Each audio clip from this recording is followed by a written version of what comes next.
আমাদের আজকের গল্প মাসুদ রানা সিরিজের অ্যাসপিওনাজ দ্বিতীয় খণ্ড। লিখেছেন লেখক হাজী আনোয়ার হোসেন। প্রথম প্রকাশ নভেম্বর 1976 সাল।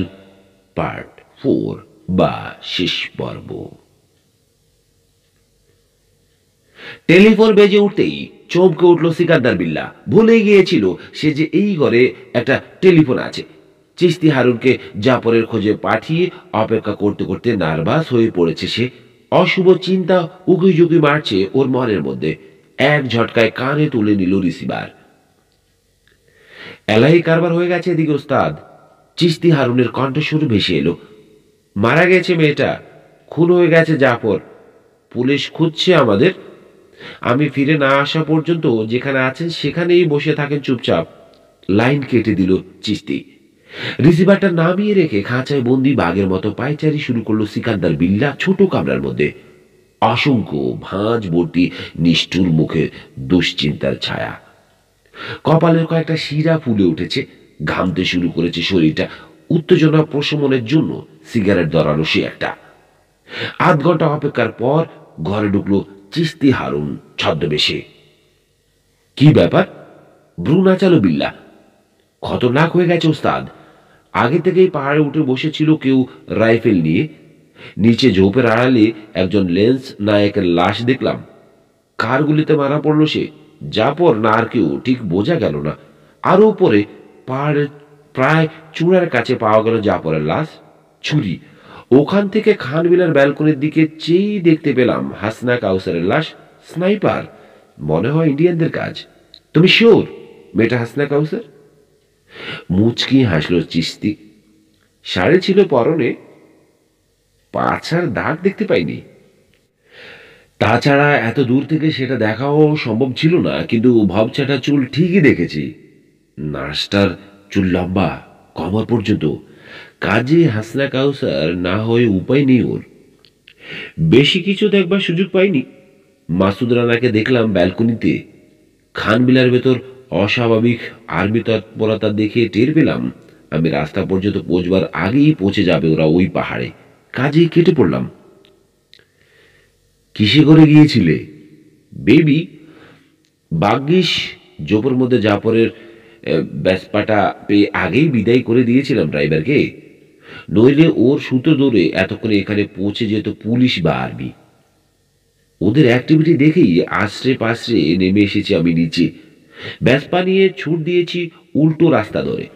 বহুত ঘুরে রামু হয়ে ফিরে এসেছি আবার এখানে।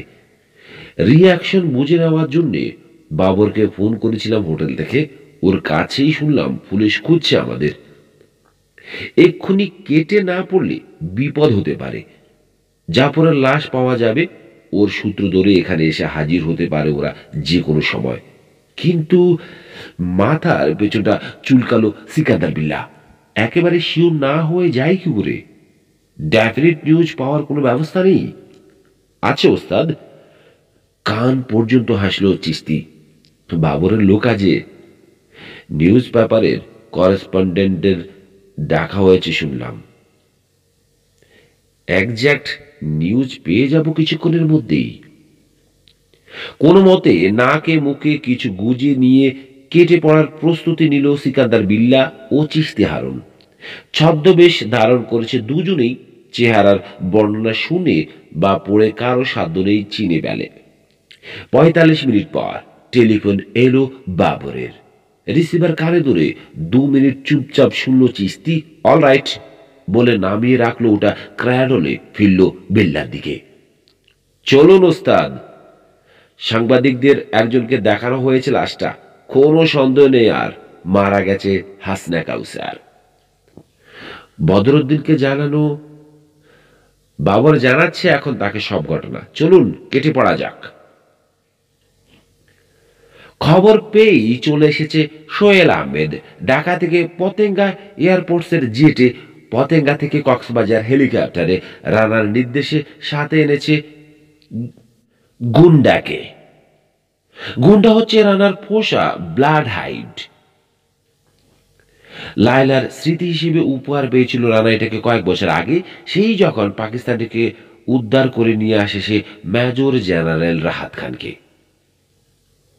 অনেক বড় হয়েছে এখন গুন্ডা, কিন্তু ছেলে মানুষই যায়নি। রানাকে দেখেই এক জটকায় সহেলের হাত থেকে চেনটা ছাড়িয়ে নিয়ে ছুটে এলো সে রানার সামনে, লাফিয়ে উঠে কোলাকুলি করলো। প্রবল বেগে আন্দোলিত হচ্ছে লেজ।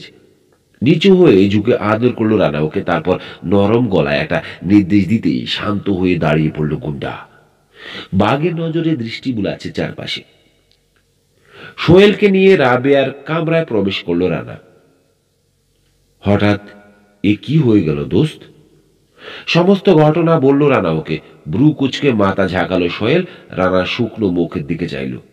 খেয়েছিস? না, প্রতিশোধ না নিয়ে খাবো না। আবার মাথা ঝাঁকালো সোহেল। গুন্ডাকে আনিয়েছিস, কিছু প্ল্যান আছে নিশ্চয়ই তোর? কিন্তু শুধু পাহাড়টা ঘিরে রাখতে বলেছিস কেন? চার্জ করতে কি দোষ ছিল? নিজ হাতে সারবো আমি কাজটা।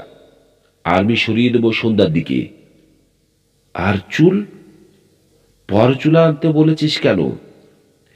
হাসনাকে সাজাবো রাবেয়া মজুমদার। কয়েকজন করেসপন্ডেন্টকে ডাকিয়েছিলাম, প্রচার করে দিয়েছি মারা পড়েছে হাসনা কাউসার। লাশ দেখিয়ে বলেছি এই সেই মিস্টিরিয়াস মহিলা যার গায়ে ট্যাটু মার্ক আছে, স্মৃতিভ্রষ্ট অবস্থায় যাকে পাওয়া গিয়েছিল ঢাকার রমনা পার্কে। ঠোঁটে ঠোঁট টিপে মুখটা ছুচালো করে কয়েক সেকেন্ড চিন্তা করলো সোহেল। আশা করছিস যে এর ফলে ইন্ডিয়া পাকিস্তানের প্রেশার থেকে মুক্তি পাওয়া যাবে? গুড, কিন্তু তোর গল্প বিশ্বাস করবে ওরা? খারাপ, এরা তো মজাদার স্টোরি পেয়েই খুশি, বিশ্বাস অবিশ্বাসের প্রশ্নেই তোলেনি। আর ওদের স্টোরির সাথে আমাদের ফটোগ্রাফারের তোলা আসল হাসনা কাউসারের ছবি যাচ্ছে। আশা করছি যে পড়বে সেই বিশ্বাস করবে ওদের গল্প। রাবেয়ার লাশ নিয়ে চলে যাচ্ছিস তোরা আজই। সিপাহী তুলে নেওয়া হচ্ছে, খানবিলা পাহারার আর কোনো দরকার নেই। এসব দেখে আজই ওরা বুঝে যাবে মারা গেছে হাসনা কাউসার। কাল কনফার্ম হবে কাগজ দেখে। তারপর নার্সের পোশাক পরিয়ে ওকে নিয়ে আমি চলে যাব কাল আখতারুজ্জামানের ওখানে। যে কয়দিন স্মৃতি ফিরে না আসে শিকারের ছলে থেকে যাব ওখানেই। ওকে জানিয়েছিস সব? মেয়েটার অবস্থা কি এখন? নতুন কিছু মনে এসেছে ওর? অজ্ঞান হয়ে পড়ে গিয়েছিল। রাবেয়ার লাশ দেখে ভয়ানক শক খেয়েছে। জ্ঞান ফিরেছে, এখন শুয়ে আছে বিছানায়, কথা বলছে না কারোর সঙ্গে। কিন্তু এই মেয়েটা মানে রাবেয়া মজুমদারকে তো আর হাসনা কাউসার বলে কবর দেওয়া যাবে না। ওর আত্মীয় স্বজন থাকতে পারে, অনেক কমপ্লিকেসি। 3টে দিন ডিলে করবার ব্যবস্থা করবি তুই। ইনভেস্টিগেশনের নাম করে রেখে দে লাশটা মর্গের ফ্রিজিং কম্পার্টমেন্টে। 3 দিনে যদিও স্মৃতি ফিরে না আসে, আমার মনে হয় তাহলে আর কোনোদিনই আসবে না। ঠিক আছে, আমার কোনো আপত্তি নেই, যা ভালো বুঝিস কর, কিন্তু 4টে খেয়ে নিতে অসুবিধে কি? বলেছি তাকে। রানাকে আর ঘাটাতে সাহস পেল না সোহেল। ফোঁস করে একটা দীর্ঘশ্বাস ফেলে বেরিয়ে গেল গোয়াল ছেড়ে। কফিন টফিন ইত্যাদি নানান ব্যবস্থা করতে হবে, এখন অনেক কাজ। কটেজের সামনে ছোট্ট লনে একটা চেয়ারে বসে আছে মোহাম্মদ আলমগীর। পাশের চেয়ারটা খালি। এই মাত্র উঠে গেল কবিতা চা করে আনবে বলে। টের পেয়ে গেছে কবিতা। সামনে কিছু দূর সি বিচ, তারপর যত দূর দেখা যায় জল আর জল। বেশ জোরে বইছে বাতাস। সন্ধে হবে আর খানিক বাদেই। বিচে লোকজনের মেলা বসে গেছে। সাগরের কল্লোল ছাপিয়ে দু একটা কণ্ঠস্বর শোনা যাচ্ছে। পাশেই ছিল কবিতা। সামনে সি বিচে এত লোক, কিন্তু আলমগীরের মনের ভেতর আশ্চর্য এক শূন্যতা বিরাজ করছে। অদ্ভুত একটা একাকিত্ব বোধ বিরস নিষ্প্রভ করে দিয়েছে ওকে। গত রাতের ঘটনাটা নিয়ে অনেক ভেবেছে সে, অনেকভাবে উল্টে পাল্টে, উপায় ছিল না ইত্যাদি ভেবে দোষ খেলনের চেষ্টা করেছে সে কবিতার, কিন্তু মন থেকে দূর করতে পারেনি কালিমা। ঠকানো হয়েছে ওকে, নিষ্ঠুরভাবে ছিনিমিনি খেলা হয়েছে ওর আন্তরিক দুর্বলতা নিয়ে। এই উপলব্ধিটা যতই স্পষ্ট হয়ে উঠছে ততই ঘেন্না ধরে যাচ্ছে ওর নিজেরই উপর। কাল থেকে মন খুলে আর কথা বলতে পারছে না সে কবিতার সাথে, কারো সাথেই। মনটা বিরূপ হয়ে গেছে দুনিয়ার সবার উপর, বুঝতে পারছে। এদের সাথে জড়িয়ে একেবারে লেজে গোবরে অবস্থা হয়ে গেছে ওর। ইচ্ছে হলেই যে নাক পাশ কেটে বেরিয়ে যাবে তার উপায় নেই, তবু উপায় খুঁজছে ওর অবুঝ মন। ভাবছে কিভাবে কাটবে শিকড়। সেই সঙ্গে যুক্ত হয়েছে উদ্বেগ।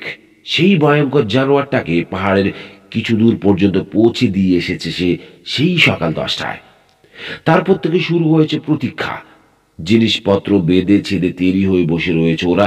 ঘন্টায় ঘন্টায় বাড়ছে উৎকণ্ঠা। স্নায়ুগুলো অবশ হয়ে আসতে চাইছে উত্তেজনার চাপ আর সহ্য করতে না পারে, কিন্তু কোথায় ফিরবার নাম নেই নিজামের। কি করছে লোকটা, কি ঘটছে ওখানে? সবকিছু ঠিক আছে তো? কিছুই বোঝার উপায় নেই। এই অনিশ্চয়তার অত্যাচার সহ্য করতেই হবে। দুপুরে টুরিস্ট ব্যুরোর হোটেলে গিয়ে সকালের সেই মেয়েটার সঙ্গে দেখা করেছে কবিতা। ফিরে আসবার পর বেশ উত্তেজিত মনে হয়েছে ওর কবিতাকে, কিন্তু কিছু জিজ্ঞেস করবার রুচি হয়নি। কবিতাও বলেনি কিছু। কোনো বিপদের আভাস পেল কবিতা? নইলে অমন ছটফট করছে কেন?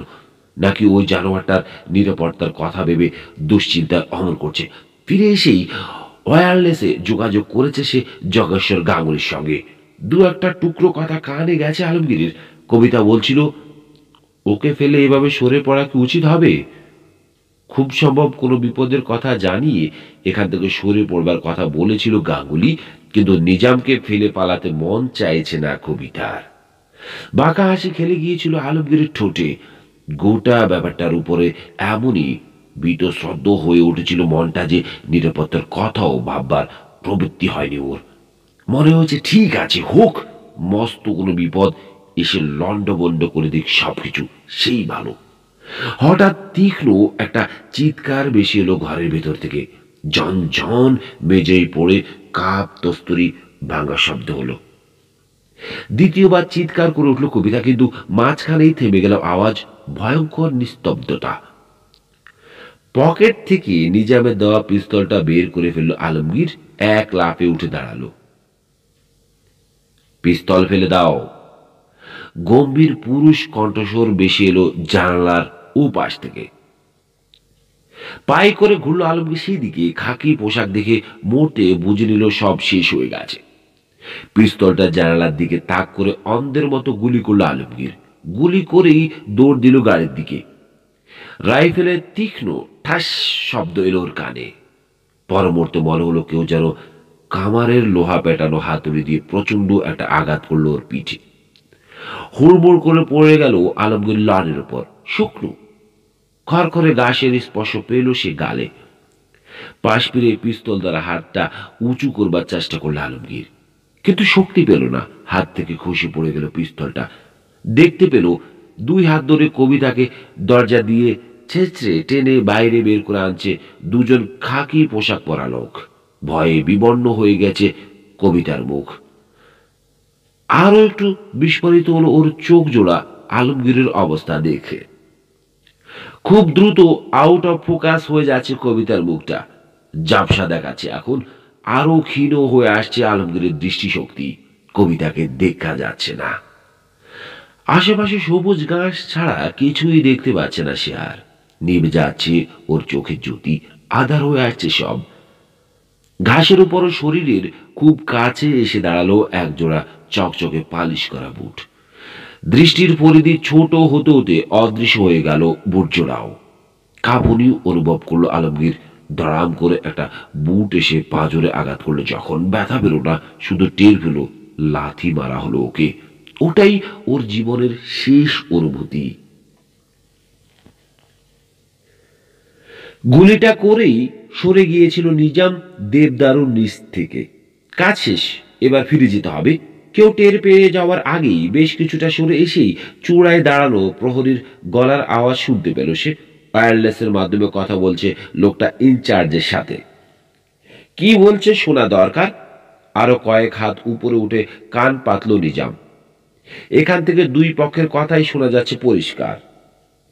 হাসনা কাউসারের মৃত্যু সংবাদ দিল লোকটা খান বিরার হাবিলদার সাহেবকে। নামতে যাবে এমন সময় নড়াচড়ার আভাস পেল সে নিচে। রাইফেলটা তাক করলো সেই দিকে। দেবদারু গাছের নিচে উঠে এলো চিস্তি হারুন। এক নজরেই চিনতে পারল নিজাম। এই লোককেই দেখেছে সে পিজি হাসপাতালে। বাংলাদেশ আর্মির ড্রেস ছিল তখন, হাতে স্ট্যান্ড ছিল। এখন পরনে রয়েছে জিন্সের নীল প্যান্ট আর সবুজ হাফ হাতা হাওয়াই শার্ট, হাতে পিস্তল। অবাক হলো নিজাম, আর্মির লোকই যদি হবে তাহলে ইউনিফর্ম পরা নেই কেন?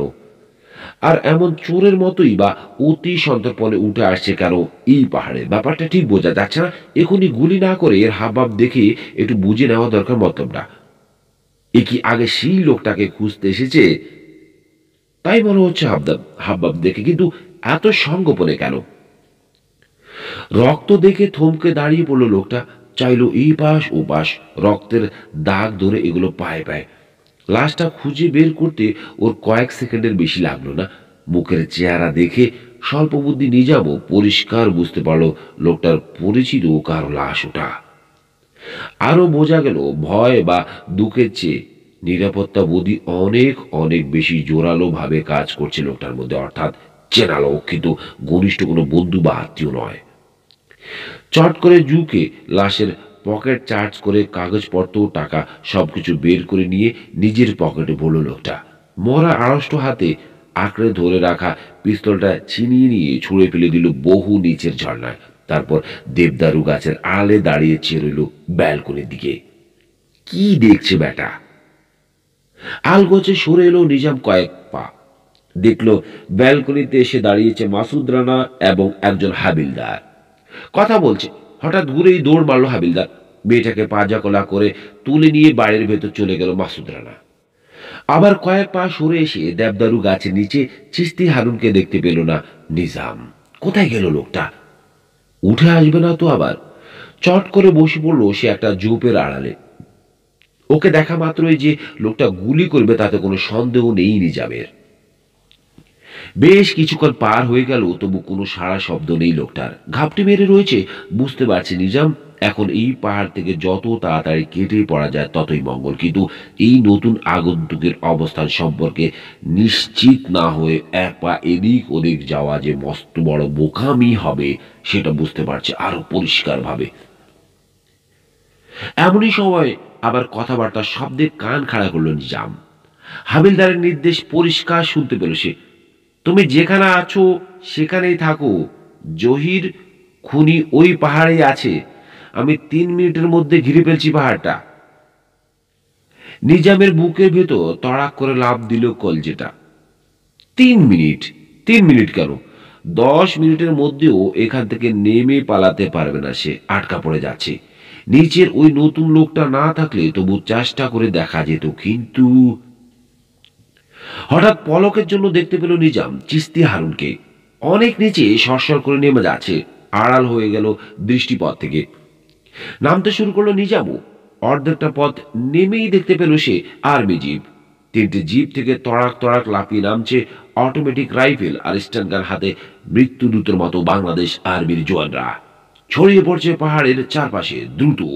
প্রমাদ গুনল নিজাম।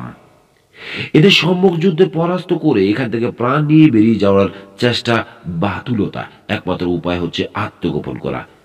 লুকিয়ে থেকে যদি কোনো মতে সন্ধে পর্যন্ত পার করা যায় তাহলে রাত্রির অন্ধকারে গা ঢাকা দিয়ে এখান থেকে ওদের বেড়া ডিঙ্গিয়ে বেরিয়ে যাওয়ার সুযোগ হয়তো পাওয়া যেতে পারে। লুকোবার জায়গার অভাব নেই এই পাহাড়ে, কিন্তু অত্যন্ত সতর্কতার সাথে এমন জায়গা বাছাই করতে হবে যেখান থেকে বেরোবার অন্তত 2টো রাস্তা রয়েছে। কারণ এরা শুধু পাহাড়টা ঘিরে দাঁড়িয়ে থাকবে বলে মনে হয় না, তন্ন তন্ন করে খুঁজবে গোটা পাহাড়। একদিক থেকে এলে যেন অন্যদিকে সটকে পড়া যায় সেই ব্যবস্থা থাকতে হবে জায়গাটা। মুখের কাছেই এমন ঘন ঝোপ রয়েছে যে সহজে কারো চোখেই পড়বে না।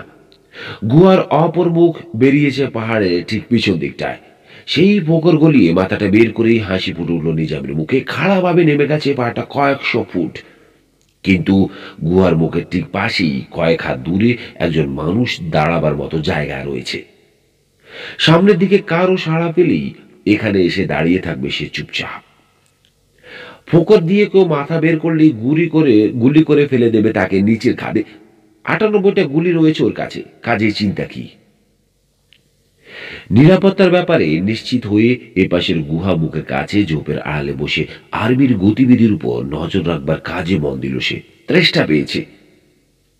এছাড়া শারীরিক আর কোনো কষ্ট নেই। ধৈর্যের সাথে হামাগুড়ি দিয়ে বসে রইল সে সুযোগের প্রতীক্ষায়। ঠিক 5টার সময় শুরু হলো চার্জ। চারপাশ থেকে একই সাথে শুরু হলো সোলজারদের অ্যাডভান্স মার্চ। কিছু দূর উঠেই ল্যান্স নাইক রিয়াজের লাশ পেয়ে গেল ওরা।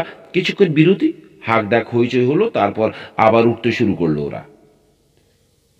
দুজন সোলজার কাছাকাছি এসে পড়তেই সরে চলে গেল নিজাম গুহার দ্বিতীয় মুখের কাছে। কিন্তু না, দেখতে পেল না ওরা গুহা মুখ। পাশ কাটিয়ে চলে গেল আরো উপরে। আবার এগিয়ে এসে চোখ রাখলো নিজাম ওদের গতিবিধির উপর। লাশ দেখে ডরাই সারারা, ভাবলো সে ওদের চার্চের ভঙ্গি দেখে। ওর জানা নেই চার্চ নয়, চার্চের ভান করবার আদেশ দেওয়া হয়েছে ওদের উপর। করার নির্দেশ দেওয়া হয়েছে যেসব জায়গায় আত্মাই আত্মগোপন করে থাকতে পারে বলে মনে হবে সেই সব জায়গা যেন বাদ দিয়ে যায়। আবার বেশ কিছুটা হইচে উঠল দ্বিতীয় লাশটা পাওয়া যেতেই। পাহাড়ের একেবারে চূড়ায় উঠে পড়েছে কয়েকজন। এবার নেমে আসার পালা। লাশ নিয়ে নেমে চলে গেল সোলজাররা। সোয়া 6টা নাগাদ জিপ স্টার্ট নেওয়ার আওয়াজ পাওয়া গেল। সন্ধে নামতে না নামতেই চলে গেল সবাই। নিঝুম হয়ে গেল পাহাড়টা। সর করে নেমে আসছিল নিজাম নিশ্চিন্ত মনে। হঠাৎ থমকে দাঁড়িয়ে পড়ল। আতকে উঠলে রাইফেলটা কাঁধে তুলে ট্রিগার টিপল সে ডান দিকের একটা ঝোপ লক্ষ্য করে। তড়াক করে লাফ দিল মিশমিশে কালো একটা জানোয়ার। কি ওটা বুঝে ওঠার আগেই অদৃশ্য হয়ে গেল জঙ্গলের মধ্যে। বাঘ নাকি হারায়, বিড়বিড় করে বলল নিজাম। রাইফেলের বোল্ট পিছনে টানতেই লাফ দিয়ে বেরিয়ে গেল বুলেটের ধাতব খোল। সামনে ঠেলতেই ম্যাগাজিন থেকে চেম্বারে চলে এলো আরেকটা গুলি। শব্দ হলো খড়াক খড়। তারপরে কিট। সাথে সাথে আড়ষ্ট হয়ে গেল নিজামের সর্বশরীর। এই কিট শব্দটা ওর রাইফেলের নয়। কিসের আওয়াজ বুঝে নিতে এক বিন্দু কষ্ট হলো না ওর। খুব কাছেই কেউ সেফটি ক্যাচ অফ করলো। পিস্তলের। রাইফেলের বোল্ট টানার খড়াত খট শব্দের আড়ালে সেফটি ক্যাচ অফ করে নিতে চেয়েছিল কেউ, কিন্তু সময়ের সামান্য এদিক ওদিক হয়ে গেছে। জব করে বসে পড়ল নিজাম। সরে গেল সে জোপের আড়ালে। বিপদ টের পেয়েছে সে। নোংরা দাঁতের উপর থেকে সরে গেছে ঠোঁট। হিংস্র জানোয়ারের মতো ভয়ঙ্কর উঠেছে চেহারা। কিন্তু কোথাও আর কোনো সারা শব্দ নেই। দ্রুত ঘনিয়ে আসছে সন্ধ্যা। আবচা হয়ে আসছে সবকিছু। একবার মনে হলো হয়তো কানের বল, কিন্তু পর মুহূর্তে দূর করে দিল সে চিন্তাটা। অসম্ভব। সেফটি কাছে শব্দটা, কোনো সন্দেহ নেই বিপদ ওত পেতে রয়েছে কাছেই। লোকটা যেই হোক ভয়ঙ্কর লোক। এই ব্যাপারে নিজাম স্থির নিশ্চিন্ত। কান পেতে বসে রইল নিজাম বেশ কিছুক্ষণ। তারপর রাইফেলটা সামনে বাগিয়ে ধরে চারদিকে সতর্ক দৃষ্টি নিক্ষেপ করতে করতে নিঃশব্দ পায়ে এগুলো আবার রাস্তার দিকে। গুন্ডার সাহায্যে নিজামের অবস্থানটা জেনে নিয়েছে তারা। কোন দিকে যেতে চায় বুঝে নিয়েছে। এইবার ফাঁদ পাততে হবে। ক্রমাগত সরে সরে যাচ্ছে বলে ঠিক মতো বাগে পাওয়া যাচ্ছে না লোকটাকে। খুব করে ছোট্ট একটা কাশি দিল সে। প্রায় সাথে সাথেই ঘট করে কানের পাশে একটা শাল গাছের গায়ে এসে ঢুকলো একটা .22 বুলেট। আবার শব্দ হলো খড়াত খট। দাঁড়িয়ে পড়েছি নিজাম। নিঃশব্দ পায়ে সরে গেল রানা। কুকুরের হুইসেলে ফু দিল একবার। কিছুতেই শুনতে পেল না নিজাম। মানুষের কানে ধরা পড়ে না এই হুইসেলের শব্দ তরঙ্গ, কিন্তু কুকুরেরা ঠিকই শুনতে পায়। নিজামের চারপাশে ঘুরছিল গুন্ডা। রানার আদেশ পাওয়া মাত্র ঝাঁপিয়ে পড়বে বলে অপেক্ষা করছে সে। হুইসেল শুনেই নিঃশব্দে চলে এলো রানার পাশে। কিন্তু এ কি, সুতো দিয়ে বেলটা বাঁধছে কেন মনিব আবার? শুরু একটা সুতো দিয়ে কলার বেলটা বাঁধলো রানা, তারপর একটা গাছের ডালে বাঁধলো সেটা অপর প্রান্ত। ওকে এখানেই থাকতে বলা হচ্ছে বুঝতে পেরে, যার পরে অসন্তুষ্ট হলো গুন্ডা রানার উপর। কি সুন্দর খেলা হচ্ছিল, মাঝখানেই দিল সব নষ্ট করে জানোয়ারটা। পা টিপে গোল হয়ে ঘুরে নিজামের সামনে চলে এলো রানা আবার। কয়েক পা এগিয়েই পাতার ফাঁক দিয়ে নিজামকে আবছা ভাবে দেখতে পেল সে একবার। রাইফেলটা পাই করে ওর দিকে ঘুরতে দেখি টের পেল নিজামও দেখতে পেয়েছে ওকে। লাফ দিয়ে একটা গাছের আড়ালে সরে গিয়ে পরপর 3বার ফু দিল সে হুইসেলে। সাথে সাথেই প্রচন্ড এক হুঙ্কার ছাড়ল ব্লাড হাউন্ড। নিস্তব্ধ জঙ্গলে হুঙ্কারটা এতই ভয়ঙ্কর শোনালো যে রানা পর্যন্ত চমকে উঠল। সরু রশিটা ছিঁড়ে জোবজার ডিঙ্গিয়ে সশব্দে এগিয়ে আসছে গুন্ডা। বিপদ সংকেত পেয়েছে সে মনিবের কাছ থেকে। এখন আর লুকোচুরি খেলবার সময় নেই, বিপদে পড়েছে মনিব। আরেকটা হাত ছাড়লো সে প্রাণ খুলে। কয়েক হাত পিছনেই কলজে কাঁপানো হুঙ্কার শুনে আঁতকে উঠল নিজাম। হাত থেকে খসে পড়ে যাচ্ছিল রাইফেলটা। চট করে ধরেই পা খেয়ে ঘুরল সে পেছন দিকে।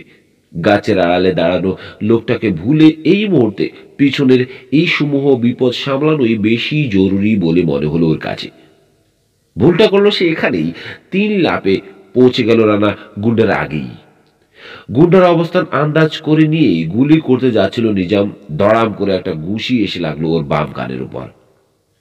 গুলিটা একটা গাছের ডালে পিছলে বিং শব্দ তুলে চলে গেল বহু দূরে। রাইফেল সহ মাটিতে আশ্রে পড়ল নিজাম। উঠে বসতে যাচ্ছিল, পাঁজরের উপর প্রচন্ড এক লাথি খেয়ে একটা গাছের গায়ে হুমড়ি খেয়ে পড়লো সে। কিন্তু সাথে সাথেই স্প্রিং এর মতো উঠে দাঁড়ালো এক লাফে। রাইফেলটা মাটি থেকে উঠাবার চেষ্টা না করে বিদ্যুৎ বেগে ছুরিটা বের করে সাই করে চালালো রানার হৃৎপিণ্ড বরাবর। নিজামের উপর্যুপরি সাফল্যের চাবিকাঠি ওর অঙ্গ চালনার দ্রুততা। এতই অকস্মাৎ, এতই তীব্র গতিতে ওর আক্রমণ আসে যে কিছু বুঝে উঠবার আগে শেষ হয়ে যায় প্রতিপক্ষ। এই প্রথম বিপদ হলো সে। সাত করে সরে গেল মাসুদ রানা। নিমেষ ফেলবার সুযোগ না দিয়ে ঝাঁপিয়ে পড়ল নিজাম। আবার চালালো ছুরি। খপ করে কবজিটা ধরে পেল রানা। পর মুহূর্তে বেসামাল অবস্থায় শূন্যে উঠে গেল নিজামের হালকা পাতলা শরীরটা জুটোর প্যাচে। নেমে আসছে এবার। হাতটা মোচকে যাচ্ছে, বেকাদায় পড়ে চাপ পড়ছে। এখনো ধরে রেখেছে রানার কবজি। করাত করে কুনুয়ের কাছে ভেঙে গেল হাড়। তীব্র ব্যথায় কয়েক সেকেন্ডের জন্য আদার হয়ে গেল নিজামের চোখের সামনে সবকিছু।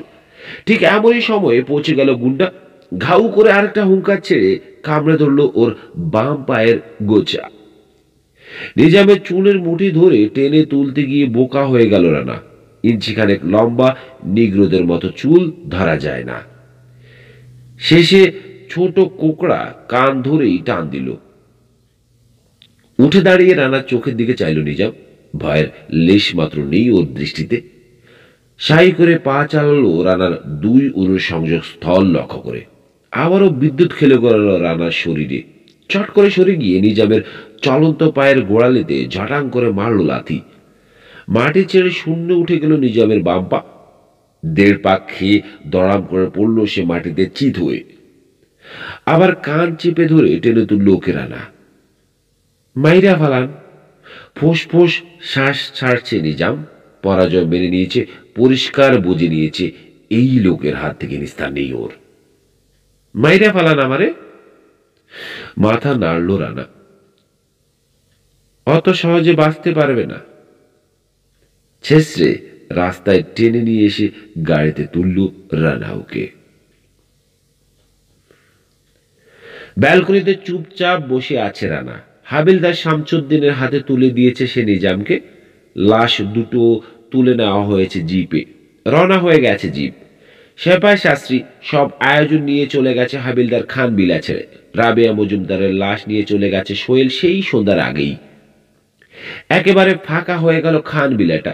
রানা, হাসনা আর 2 রহমান ব্রাতা ছাড়া আর কেউ রইল না এত বড় পাঁচিল ঘেরা এলাকায়। রানা বুঝল শুধু ওই রাবেয়া মেয়েটাই থাকলেই আর এত ফাঁকা লাগতো না ওর কাছে সবকিছু। 1-8 ডজন মানুষ থাকে এরকম। যতক্ষণ কাছে থাকে বোঝা যায় না কতটা জীবন্ত। সরে গেলেই খালি হয়ে যায় সব। রাবেয়া ছিল ওই রকম ব্যক্তিত্ব। হই হট্টগোল নেই, কিন্তু ভরাট করে রাখতো আশপাশের সবকিছু। শুধু রানা কেন, 2 ভাইয়ের চোখ মোচার বহর দেখেই বোঝা যাচ্ছে ওরাও কত গভীরভাবে টের পাচ্ছে সেটা। সারাদিন খায়নি ওরা কেউ। প্রতিশোধ না নিয়ে খাবে না স্থির করেছিল রানা।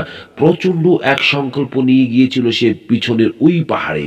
কিন্তু নিজামকে দেখে প্রতিশোধ নেওয়ার স্পৃহা নষ্ট হয়ে গিয়েছে ওর। 10টা নিজামকে খুন করলেও একটা রাবেয়ার ক্ষতিপূরণ হবে না। মেরে ফেললে বেঁচে যাবে লোকটা, তাই ধরে এনে তুলে দিয়েছে সে হাবিলদারের হাতে। একে দিয়ে কথা বলানো হবে, তারপর জাল ফেলা হবে আরো গভীর জলের মাছের জন্য। খাবার দেবে কিনা জিজ্ঞেস করলো ওহিদরন। আধ ঘন্টা পর দুজনেরই খাবার পৌঁছে দিতে বলল রানা বেডরুমে। তারপর উঠে পড়লো চেয়ার ছেড়ে। দুটো টোকা দিয়ে ঢুকলো হাসনার ঘরে। টেবিল ল্যাম্পটা জ্বলছে। কাত হয়ে শুয়েছিল হাসনা একটা ইজি চেয়ারে। চোখ মেলল, সোজা হয়ে বসলো রানাকে দেখে। ড্রেসিং টেবিলের সামনে থেকে টুলটা টেনে নিয়ে কাছে এসে বসলো রানা। একটা হাত তুলে নিল নিজের হাতে। এখন কেমন বোধ করছো হাসনা? রানার পা থেকে মাথা পর্যন্ত দৃষ্টি বোলালো হাসনা কাউসার। ধীরে ধীরে ছাড়িয়ে নিল নিজের হাতটা। আপনি কে আমি জানি না, তবে এইটুকু পরিষ্কার জানি আপনি আমার স্বামী নন। মিথ্যে স্বামীর অভিনয় করছেন আপনি আমার সঙ্গে। হাসলো রানা। রানার মুখের দিকে স্থির দৃষ্টিতে চেয়েছিল হাসনা। হাসতে দেখে অবাক হলো। হয়তো আশা করেছিল অভিযোগ শুনে অপরাধীর মতো কুঁকড়ে যাবে রানা, কালো ছায়া নামবে ওর মুখের উপর। সেসব কিছু না। সহজ হাসিতে রানার মুখটা উদ্ভাসিত হয়ে উঠতে দেখে একটু যেন থতমত খেয়ে গেল সে। স্মৃতি ফিরে আসছে তাহলে? শুভ সংবাদ। মনে পড়েছে সব কথা?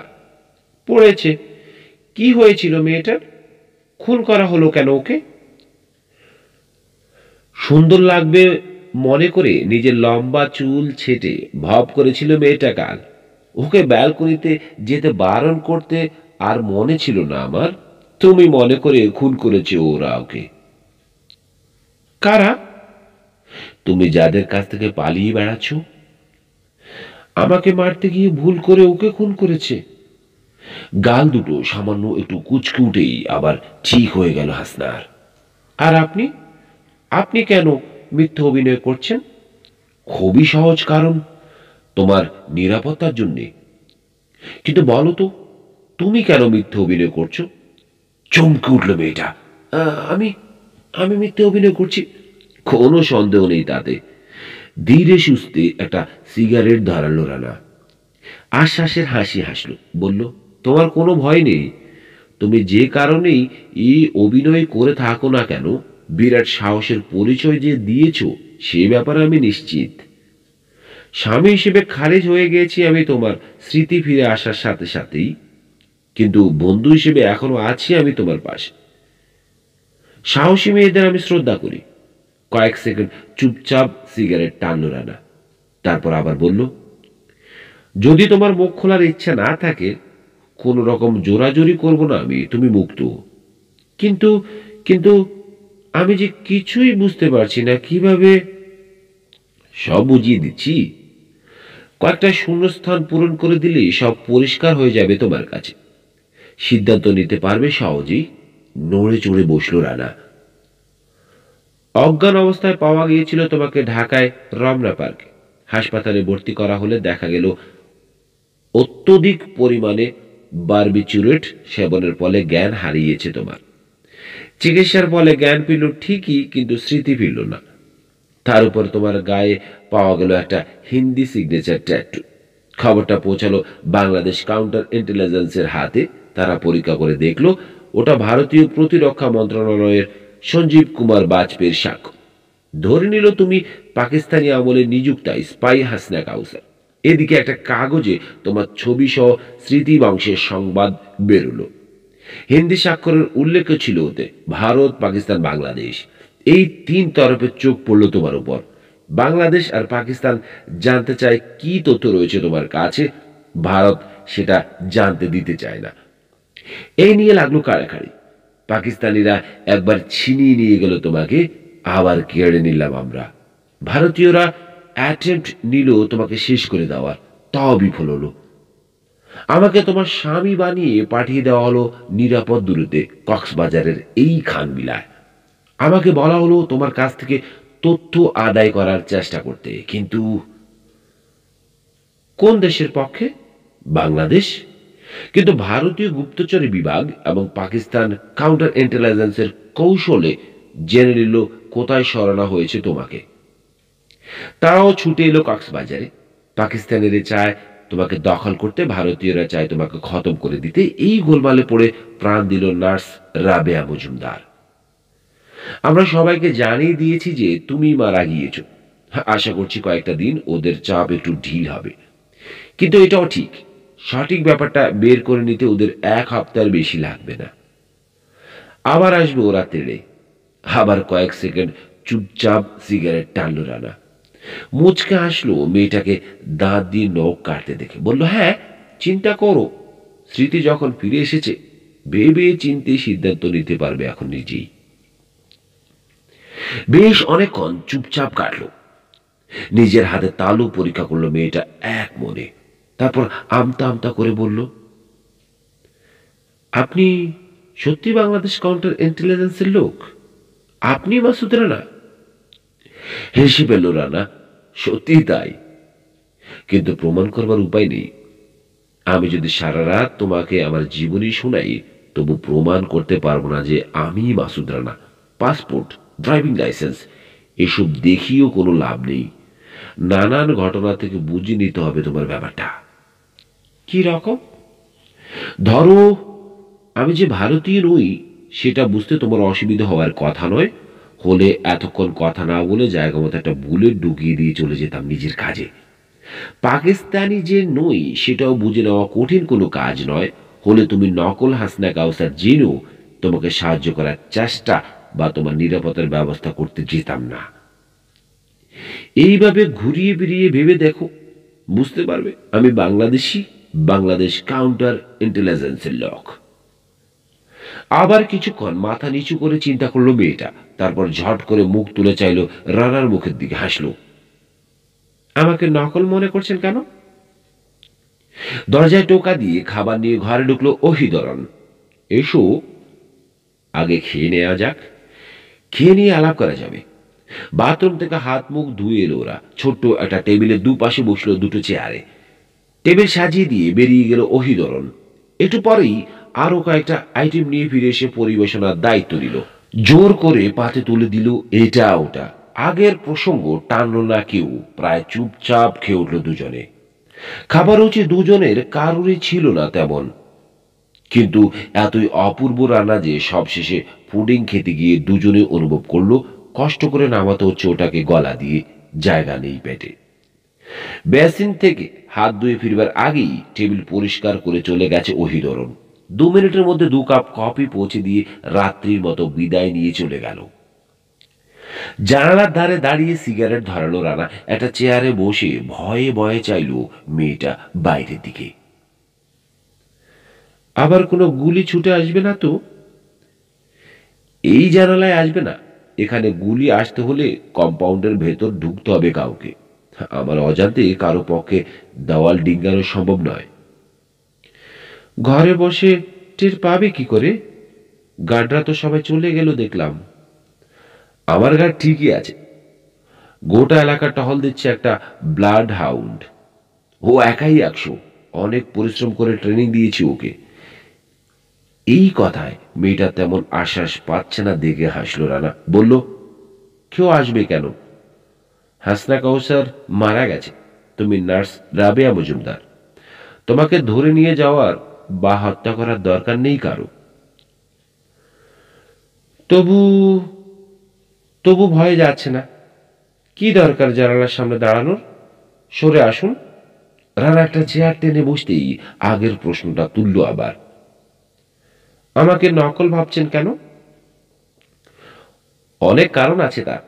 জীবনে ঢাকায় আসেনি হাসনা কাউসার, অথচ তোমার মুখ দিয়ে গড় গড় করে এমন সব কথা বেরিয়েছে যাতে প্রমাণ হয় যে অন্তত গত কয়েকটা বছর তুমি ঢাকায় বাস করেছ।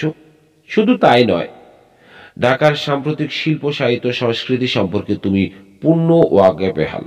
তুমি হাসনা হতেই পারো না। তোমার মুখে রোকেয়া হলের নাম শুনে সেখানে খোঁজ নিয়ে শিরিন কাউসার বলে একটি মেয়ের খবর পাওয়া গিয়েছে। 3rd ইয়ার অনার্সের ছাত্রী, সোশ্যোলজির। মুচকি হাসি ফুটল মেয়েটার মুখে। আশ্চর্য! অথচ আমরা ভেবেছিলাম সবাইকে খুব একছুট গোল খাওয়ানো যাচ্ছে, তাই না? ঠিক তা অবশ্য নয়। যাই হোক, নকল জেনেও কান ধরে বের না করে দিয়ে আমাকে ভিআইপি ট্রিটমেন্ট দেওয়া হচ্ছে কেন? তার কারণ, সত্যি নয়াদিল্লি থেকে অদৃশ্য হয়েছে আসল হাসনা কাউসার। তোমাকে আসলের মর্যাদা দিয়ে পানিটা গোলা রাখবারই সিদ্ধান্ত নিলাম আমরা। এদিকেই ব্যস্ত রাখতে চাইলাম ভারত ও পাকিস্তানকে, যাতে নির্বিঘ্নে সবার চোখে ধুলো দিয়ে এপারে এসে পৌঁছাতে পারে আসল হাসনা কাউসার। এটাই তো চেয়েছিলে তোমরা, তাই না? আশ্চর্য! অথচ আমরা ভেবেছিলে যেমনি নাচাও তেমনি নাচি। তুমি খাওয়াইলে আমি খাই। সত্যি, কিন্তু এতখানি ইন্টেলিজেন্স আশা করিনি আমরা আপনাদের কাছ থেকে। রীতিমতো গর্ব হচ্ছে আমার এখন দেশের জন্য। বুক ফুলিয়ে বলতে পারবো হাসনাকে, এই তো লক্ষ্মী মেয়ে। স্বীকার করছো যে তুমি হাসনা নও? ওর বোন শিরিন কাউসার। হাসি ফুটে উঠল রানার ঠোঁটে। আমরা তোমার জন্য গর্বিত শিরিন। আরেকজনকে রক্ষার জন্য তুমি যে জেনে শুনে এত বড় বিপদের ঝুঁকি নিয়েছো। কিন্তু ও তো আমার আপন বোন। আপন বোনের জন্য মানুষ এটুকু করে না বুঝি? হোক আপন বোন, বলল রানা। করে না কেউ। তোমার আপন বোন তো আর তুমি না। নিজের প্রাণের ঝুঁকি নেওয়ার মতো সাহস কয়জনের মধ্যে আছে? সেই জন্যই তোমাকে বলেছিলাম, যদি তোমার মুখ খোলার ইচ্ছে না থাকে, কোনো রকম জোরাজুরি করব না আমি। তুমি মুক্ত। এর মাধ্যমে আমি তোমার প্রাপ্য সম্মান দিতে চেয়েছি। হাসল শিরিন। ধন্যবাদ। পৌঁছে গেছে হাসনা? জানতে চাইল রানা। কাঠমান্ডু হয়ে এ কদিনে পৌঁছে যাবার কথা। নিরাপত্তার ব্যবস্থা করতে হবে। সেটা ঠিক দরকার পড়বে না। যদি পৌঁছে গিয়ে থাকে, নিরাপদে আছে ও। তবে বিসিআই অফিস পর্যন্ত এসকর্টের ব্যবস্থা করতে পারলে বোধহয় ভালো হয়। অত্যন্ত মূল্যবান তথ্য রয়েছে ওর কাছে। ঠিক আছে। উঠে দাঁড়ালো রানা। কাল সকালে সব ব্যবস্থা করা যাবে। দরজা লাগিয়ে দিয়ে ঘুমিয়ে পড়ো এখন। আর আপনি? আমি আমিও ঘুমাবো। পাশের ঘরেই আছি আমি। রানা দরজার দিকে পা বাড়াতেই দুই হাত দুপাশে তুলে বাধা দিল শিরিন। হুম, এই ঘরেই থাকবে তুমি। ভূতের ভয় আছে আমার। রানাকে ইতস্তত করতে দেখে মুচকি হেসে বলল, ক্ষতি কি? কে কি বলবে? আমরা তো স্বামী স্ত্রী। রীতিমতো সার্টিফিকেট আছে। তোমার স্মৃতি ফিরে আসার পরও তো আর স্বামী স্ত্রী নই। কে বললো আমার স্মৃতি ফিরে এসেছে? এগিয়ে এলো শিরিন, ঠোঁটের কোণে চাপা শয়তানি হাসি। আজকে তো ফেরেনি, দেখা যাক কাল ফেরে কি। এক সপ্তাহ পর ফিরলেই বা কি এসে যায়। সেটা এলো রানার বুকের কাছে, ফিসফিস করে বলল, কি গো মশাই, এত দ্বিধা কিসির? অভিনয় তো, আসলে তো আর কিছু নয়। পরে অনুতাপ হবে না তো শিরিন? কিসের অনুতাপ? জেনে শুনে তো আর করছি না কিছু। স্মৃতিভ্রষ্ট অবস্থায় তোমাকে স্বামী মনে করায় আবার দোষটা কোথায় হলো শুনি? আমার কি এখন জ্ঞান গম্ভী আছে কিছু? ভূতে পেয়েছি মেয়েটাকে। মুচকি হেসে দরজা লাগিয়ে দিয়ে এলো রানা, বোতাম খুলছে শার্টের। কিন্তু স্মৃতি বংশের ব্যাপারটা ম্যানেজ করলে কি করে বলো তো? ওষুধ? বারবিচুরুটের সাথে কি একটা ওষুধ খাওয়ানো হয়েছিল আমাকে। সত্যি স্মৃতি হারিয়ে গিয়েছিল আমার। আলোটা শেড দিয়ে ঢেকে আবছা আধারে কাপড় ছাড়ছে শিরিন। কে খাইয়েছিল? আমার এক বান্ধবীর বড় ভাই, ডাক্তার। হুক খুলে ব্রাটা ঝুলিয়ে দিল আলনায়, ঘুরে দাঁড়ালো। পিজিতে কাজ করে। পরস্পরের দিকে চেয়ে রইল ওরা কিছুক্ষণ মুগ্ধ দৃষ্টিতে। পায়ে পায়ে এগিয়ে এলো কাছে। 2 মিনিটের মধ্যেই খাটে উঠে পড়লো স্বামী স্ত্রী। হিন্দি স্বাক্ষরের উপর আঙ্গুল বোলালো রানা। আর এটা?